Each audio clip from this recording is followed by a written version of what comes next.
5 maiores desafios que eu tenho como empreendedor aqui em Portugal. Eu sei que em qualquer lugar do mundo existem desafios, mas esses aqui eu separei porque realmente é difícil.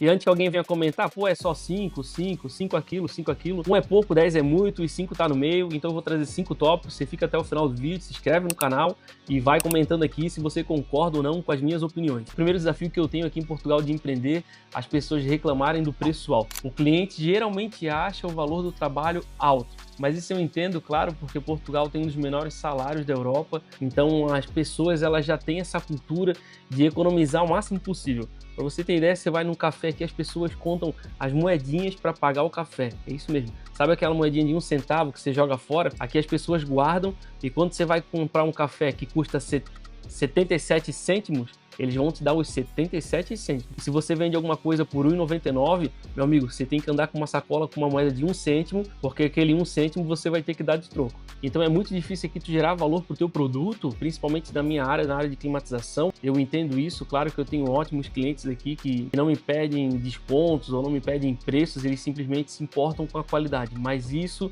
eu posso te garantir que realmente é algo com uma exceção muito grande que acontece aqui em Portugal. Então dificilmente elas vão entender a importância de investir no equipamento um pouco mais caro, por questão da garantia, da qualidade e, claro, da mão de obra.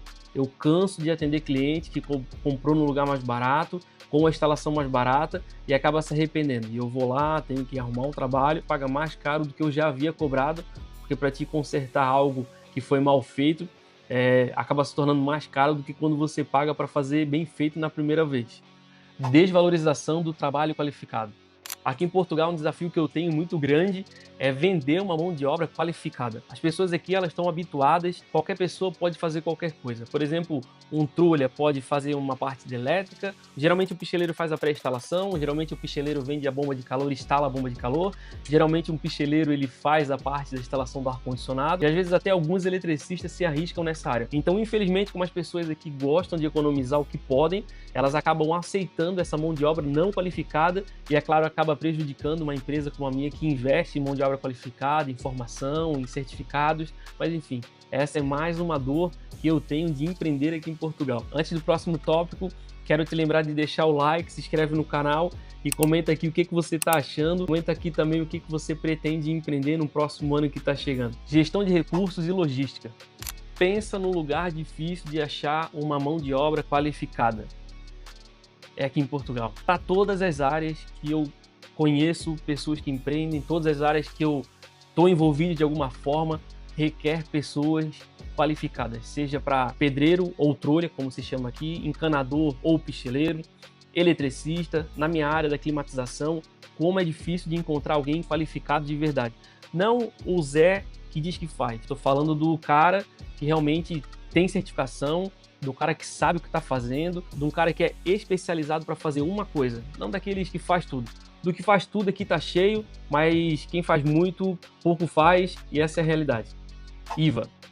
Bom, se você não chegou em Portugal ainda, você não faz ideia do que é o IVA. O IVA nada mais é do que a taxa que é cobrada sobre todo produto e todo serviço. E dependendo do produto e do serviço que você fornece, esse IVA pode chegar de 6% até 23%.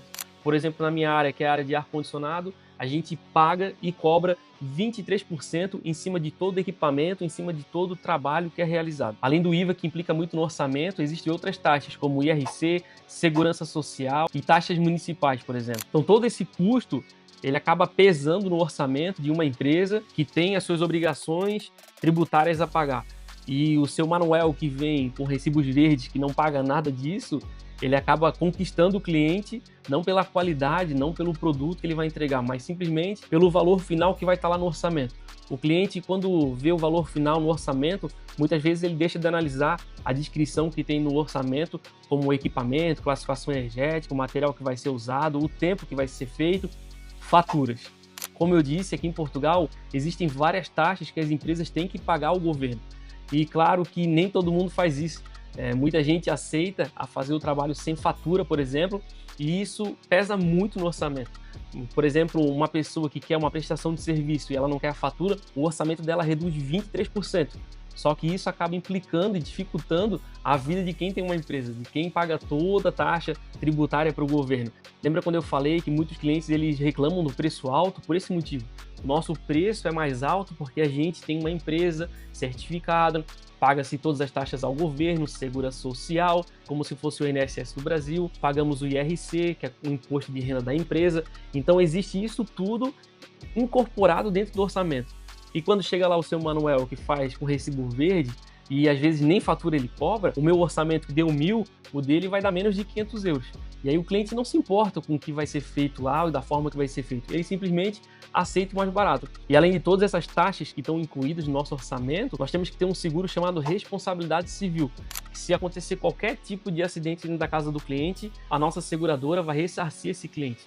E aí você acha que um prestador de serviço, como o seu Manuel, que faz um serviço sem fatura, ele paga um seguro e muitas vezes o cliente não quer saber, ele simplesmente quer saber do valor final que está lá no orçamento. E aí é muito difícil a gente ganhar esse tipo de cliente. Então, como eu falei para vocês, sim, é um desafio muito grande de empreender, principalmente aqui em Portugal, por esses motivos. A cultura de se economizar o que pode, a cultura de fazer sem faturas, a cultura de desvalorizar a mão de obra qualificada, porque valoriza quem cobra menos, a gestão de recursos com mão de obra, é difícil encontrar as pessoas com mão de obra qualificada, e por último, é o IVA, que são os impostos que arrebenta. Eu sei que no Brasil também não é fácil, eu sei que em alguns outros países também não é fácil, mas aqui, sinceramente, é muito difícil se manter porque paga, sim, muitos impostos aqui. Então esse foi o vídeo de hoje, comenta aqui pra mim o que você está planejando em empreender, comenta também se você tem alguma dúvida sobre empreender aqui em Portugal. Eu vou me esforçar para trazer esse vídeo aí que você está esperando, tá bom? Um grande abraço, fica com Deus e até o próximo vídeo.